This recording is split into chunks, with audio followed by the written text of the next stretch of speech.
and henceforth we shall list the canon of all nerdery that ever was or ever will be.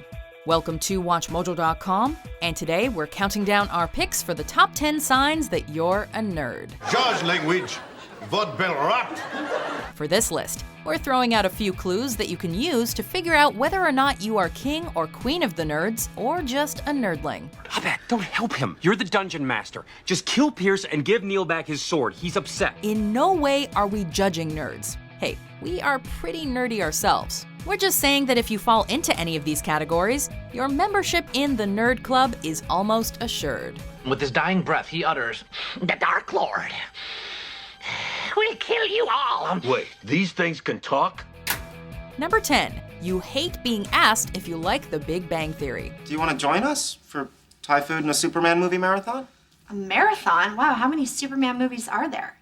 You're kidding, right? The Big Bang Theory is a huge hit, but you don't want to be associated with its all-star cast of power nerds. No, we were just wondering why the guys like this stuff so much, so we thought we'd give it a try. As funny as the show can be, its dated stereotypes of nerds and nerd culture are a big turnoff to anyone inside the zeitgeist. It's a transparent counterfeit of everything geeks love, masquerading as authenticity, with many of the show's references coming off as heavy-handed and overt. All right, well, who's the best superhero? Can't ask a question like that in here. You trying to start a rumble? As a real nerd, you know you don't actually talk like that, but that's definitely how you sound to other people. This is my Comic-Con makeup. I love you, but there are some things a man doesn't share with his girlfriend. It's hard for those who wear their nerd cred on their sleeve to get behind this show, and its popularity only fuels that resentment.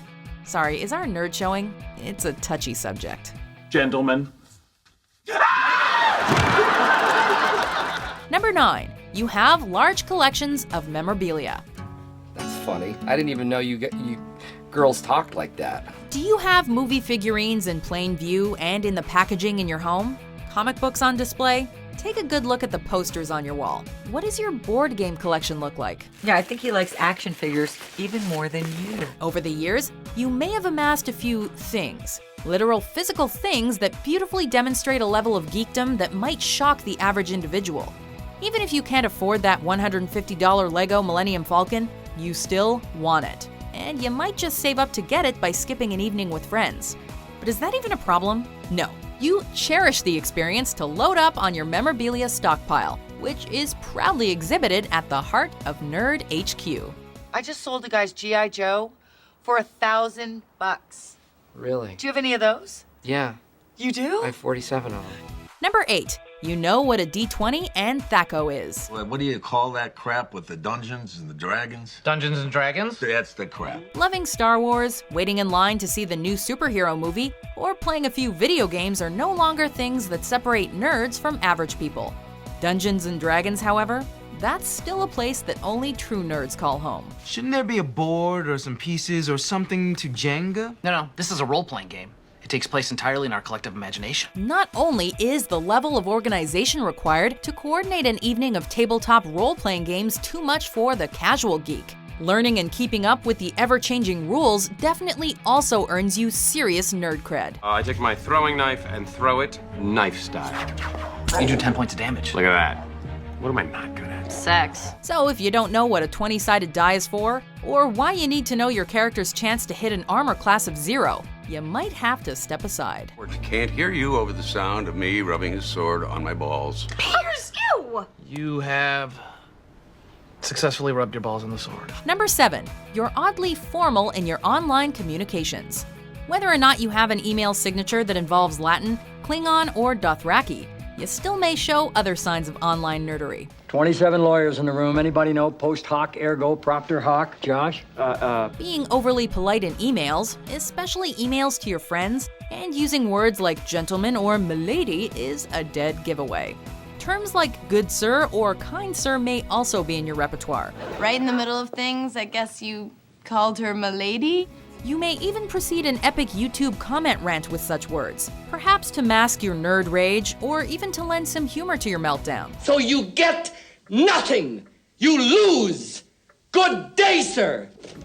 Sure, these habits may have formed from spending so much time with your online guild, but when you leave that fantasy world, some of the formal dialogue should stay behind. Hello. Number 6. You think a fedora is a cool fashion accessory. You lost today, kid. It doesn't mean you have to like it.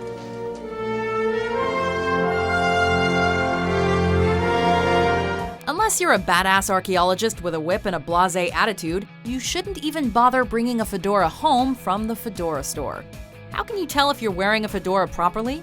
Well, look down. Do you happen to be wearing a tailored suit and have a cigarette hanging out of your yap? Or are you wearing a gamer tee and ill-fitting jeans? Yeah, that's what we thought. One does not simply plop a fedora on one's head and expect it to match perfectly with the rest of one's casual clothing. Vegas hat! Vegas hat! Vegas! That's ugly. Also, that fedora you love is probably a trilby. At least learn the proper terms if you're gonna go full nerd. A fedora?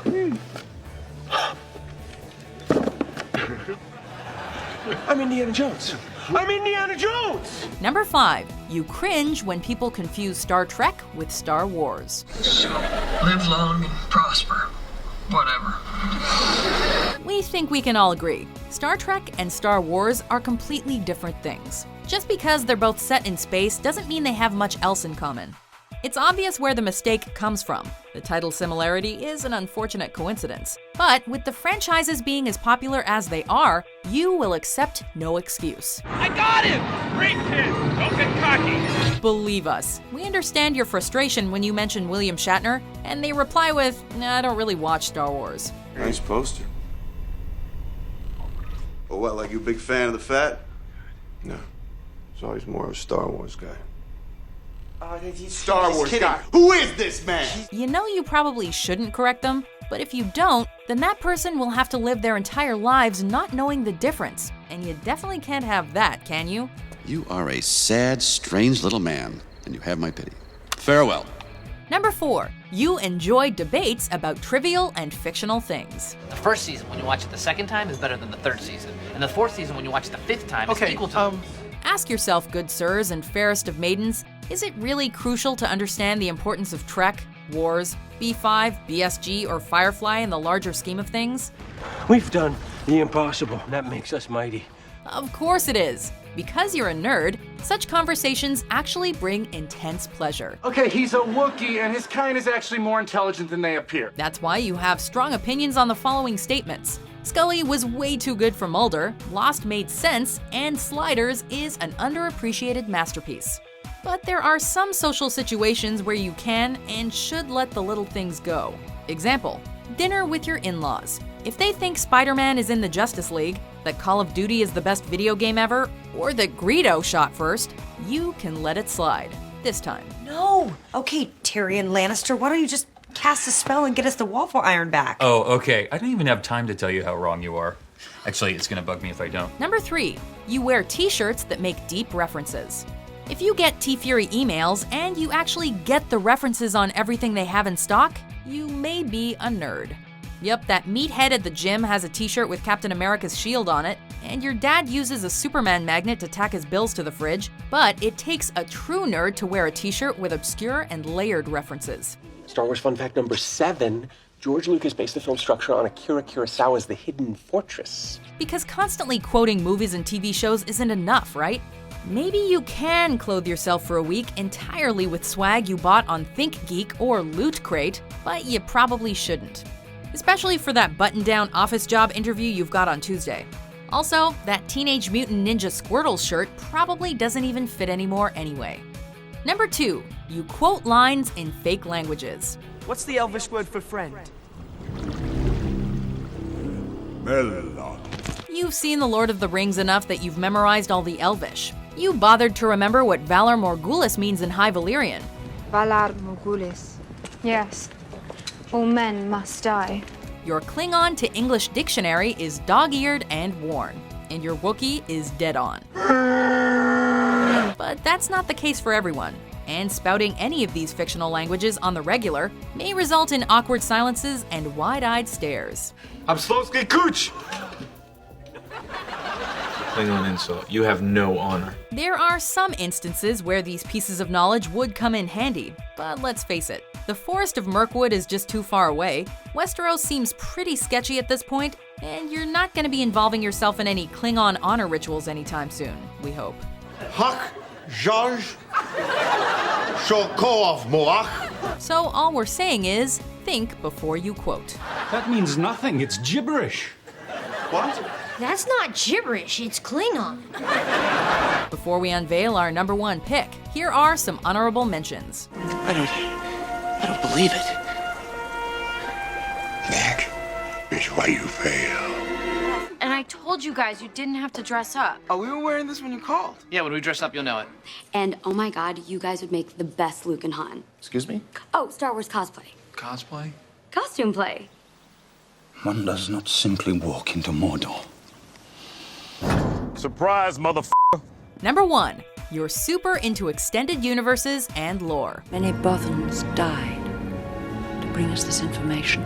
Sometimes fictional universes can be overwhelming, especially if you're waist deep in that world's expanded lore. Welcome to level 7. When a story is just too big and interesting for its original medium, an expanded or extended universe is needed to answer the questions that us geeks so often have. This never would have happened with the Starks in power. Take a film series like Star Wars. Use the Force, Luke. After the original trilogy was over, fans wanted more, and thus novels, comic books, and video games expand on the story and the universe. Fan of the Harry Potter franchise? Check out Fantastic Beasts and Where to Find Them. You have to be a next-level nerd to really follow all of this extra canon and keep track of what counts and what doesn't. But it's that love and devotion for these fictional worlds that really separates the geeks from the plebs. Do you agree with our list? What do you think makes one a serious nerd? I challenge you to find a single reference to Kryptonian skin cells. Challenge accepted. For more super nerdy top 10s published every day, good sirs, be sure to subscribe to WatchMojo.com. Valar Morghulis. How do I this?